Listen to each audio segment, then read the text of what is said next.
নমস্কার বন্ধুরা, প্রতিমার রান্নাঘরে সব বন্ধুদেরকে স্বাগত জানিয়ে শুরু করছি আজকের রেসিপি। আজকে আমি চিচিঙ্গার দুর্দান্ত স্বাদের একটা নিরামিষ রেসিপি তোমাদের সাথে শেয়ার করব। তার জন্যে আমি দেখো 3 পিস গোটা চিচিঙ্গা নিচ্ছি। এবার এই চিচিঙ্গাটাকে আমি বঁটিতে ছাড়িয়ে কেটে ধুয়ে নিয়ে ফিরে আসব। তোমরা কিন্তু আমার সাথে থেকে পুরো রেসিপিটা দেখো, স্কিপ করে দিও না। দেখো চিচিঙ্গা কেটে ধুয়ে নিয়েছি। চিচিঙ্গাটাকে এইভাবে সরু সরু করে কেটেছি আর চিচিঙ্গার মাঝখান থেকে বীজ টিজ সব বাদ দিয়ে দিয়েছি। এখন চিচিঙ্গাতে দিয়ে দিচ্ছি পরিমাণ মতো লবণ আর দেব অল্প একটুখানি হলুদ।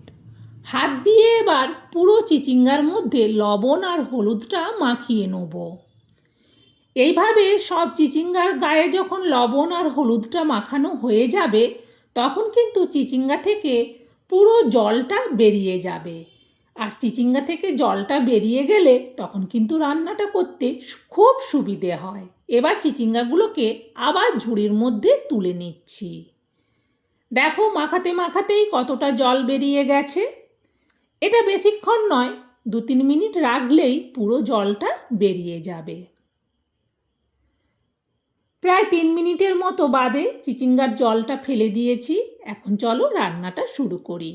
সবের প্রথম গ্যাস জেলে কড়া বসিয়ে দিয়ে কড়াতে দিয়ে দিচ্ছি অল্প তেল। খুন্তি দিয়ে এবার তেলটাকে কড়ার উপর পর্যন্ত চাড়িয়ে নেব। এরপর এতে দিয়ে দিচ্ছি চিচিঙ্গাগুলো। সব চিচিঙ্গাগুলো একেবারে দেওয়ার পর খুন্তি দিয়ে এবার উল্টে পাল্টে চিচিঙ্গাগুলোকে নাড়াতে থাকবো। আর যেহেতু চিচিঙ্গাতে লবণ হলুদ মাখিয়ে দিয়ে জলটা বের করে দিয়েছি, এতে কিন্তু চিচিঙ্গাটা খুব তাড়াতাড়ি ভাজা করে নেওয়া যায়। দেখো চিচিঙ্গাটা কতটা সুন্দরভাবে ভাজা ভাজা হয়ে এসেছে। এখন এতে আবারও লবণ দেব। আগে লবণ দিয়েছিলাম, তাও এখন আবারও একটু লবণ দিচ্ছি, কারণ লবণটা আগে জলের সাথে বেরিয়ে গেছে। এখন দিয়ে দিচ্ছি পরিমাণ মতো অল্প চিনি। আবারও খুন্তি দিয়ে লবণ চিনিটা শুদ্ধ চিচিঙ্গাটাকে নাড়াতে থাকবো। এইভাবে চিচিঙ্গাটা আরও একটু ভাজা হবে আর লবণ চিনিটা পুরো চিচিঙ্গার মধ্যে ভালো করে মিশিয়েও যাবে। এখন এতে দিয়ে দিচ্ছি পরিমাণ মতো হলুদ আর দিচ্ছি অল্প শুকনো লঙ্কার গুঁড়ো। খুন্তি দিয়ে আবারও হলুদ আর শুকনো লঙ্কার গুঁড়োটাকে পুরো চিচিঙ্গার মধ্যে মিশিয়ে নিলাম। এখন মাঝখানটায় একটু জায়গা করে দিয়ে দিচ্ছি অল্প টমেটো পেস্ট। খুন্তি দিয়ে আবারও টমেটো পেস্টটাকে চিচিঙ্গার মধ্যে মিশিয়ে নিলাম।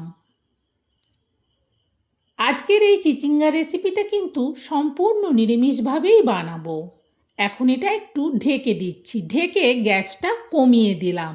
এতে দেওয়ার জন্যে মশলা রেডি করব। নিয়ে নিচ্ছি 4 মগজ, চা চামচের মাপে 1 চামচ মিক্সার জারে দিয়ে দিলাম। আর দিচ্ছি চিনেবাদাম চা চামচের মাপে 1 চামচ, সাদা তিল চা চামচের মাপে 1 চামচ। এবার এই তিনটেকে আগে শুকনো গুঁড়ো করে নেব। দেখো সুন্দরভাবে শুকনোটা গুঁড়ো করে নিয়েছি। এখন এতে দিয়ে দেবো অল্প জল। আবারও একবার এটাকে গ্রাইন্ডারে ঘুরিয়ে নেব। দেখো সুন্দরভাবে মশলাটা রেডি হয়ে গেছে। এখন এই মশলাটা রেখে দিয়ে ওইদিকে কড়াটা অনেকক্ষণ ঢেকে রেখেছি। আগে কড়ার ঢাকনাটা খুলে চিচিঙ্গাটাকে একটু আগে নাড়িয়ে নেব, না হলে তলায় লেগে যেতে পারে। ভালো করে নাড়িয়ে নেওয়ার পর দিয়ে দিচ্ছি এবার মশলাটা। সব মশলাটা দেওয়ার পর ভালো করে খুন্তি দিয়ে মশলাটাকে সব চিচিঙ্গার মধ্যে মিশিয়ে নিলাম।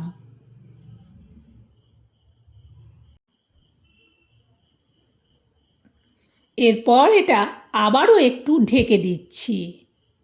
ঢেকে গ্যাসটাকে আবারও কমিয়ে দিলাম। দেখো নিয়ে নিচ্ছি হাফ নারকেলের মালা। এই হাফ নারকেলের মালাটাকে এবার ভেঙে ছোট করে নেব। দেখো নারকেলের মালাটা ভেঙে ছোট করে নিয়েছি। এবার এই টুকরোগুলোকে মিক্সার জারের মধ্যে নিয়ে নিচ্ছি। দিয়ে দিচ্ছি অল্প জল। এবার এটাকে সুন্দর পেস্ট করে নেব।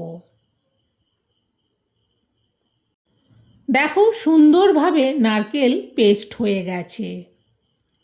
এখন এতে আরও ছোট বাটির হাফ বাটি জল দিয়ে দিলাম।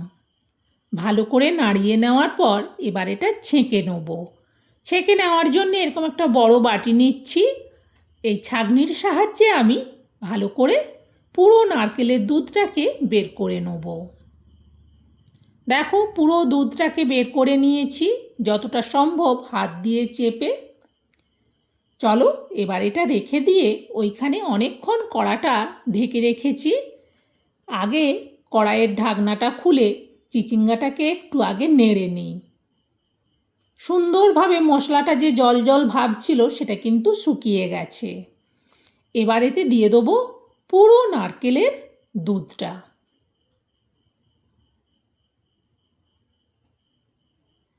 খুন্তি দিয়ে এবার একটু নাড়িয়ে দেখে নিচ্ছি আর জল লাগবে না। এবার এটা ঢেকে দিচ্ছি। ঢেকে গ্যাসটাকে বাড়িয়ে দিলাম। ফুটে ওঠার আওয়াজ হতেই কড়ার থেকে ঢাকনাটা খুলছি। পুরো তরকারিটা খুব সুন্দরভাবে ফুটে গেছে। খুন্তি দিয়ে ভালো করে একটু আগে নাড়িয়ে দেখে নিলাম। দেখে নেওয়ার পর এতে এবার আমি দিয়ে দেবো ছানা। আমি এখানে 500 দুধের ছানা বাড়িতে তৈরি করেছিলাম, পুরো ছানাটাই দিয়ে দিলাম। খুন্তি দিয়ে ভালো করে এবার ছানাটাকে পুরো চিচিঙ্গার তরকারির মধ্যে মিশিয়ে নেব। এরপর এটা আবারও ঢেকে দিচ্ছি। গ্যাসটা এবার মিডিয়ামে থাকবে। মিনিট 3 মতো বাদেই আমি কড়ার থেকে ঢাকনাটা খুলছি। দেখো তরকারিটা কতটা সুন্দর উপর থেকে দেখতে লাগছে। খুন্তি দিয়ে ভালো করে একটু তরকারিটাকে নাড়িয়ে দেখে নিলাম। এই যেটুকু এখন ঝোল ঝোল মনে হচ্ছে, এই তরকারিটা যখন নাবিয়ে থাকবে তখন কিন্তু ঝোলটা অনেকটাই শুকিয়ে যাবে। তাই এরকম ঝোল অবস্থাতেই নাবিয়ে নেব। এরকম একটা বড় স্টিলের বাটির মধ্যে আমি তরকারিটা ঢেলে নিচ্ছি। সত্যি বলছি বন্ধুরা, এই নিরামিষ চিচিঙ্গা এই পদ্ধতিতে রান্না করলে দুর্দান্ত টেস্টি হয়। আর এটা রুটি, পরোটা, লুচি, ভাত, মুড়ি সবের সাথে দারুণ লাগবে খেতে। নিরামিষের দিনে এরকম একটা রেসিপি থাকলে আর অন্য রেসিপি কেউ চাইবেই না। বন্ধুরা, আমার এই চিচিঙ্গার রান্নাটা তোমাদের কেমন লাগলো সেটা কমেন্টে জানিও। ভালো লাগলে একটা লাইক দিও আর রেসিপিটা শেয়ার করে দিও, যাতে চিচিঙ্গা এইভাবে দুর্দান্ত স্বাদে সবাই বাড়িতে রান্না করে খেতে পারে। আজকের মতো রেসিপি শেষ। সবাই ভালো থেকো, সুস্থ থেকো। আবার পরের রেসিপি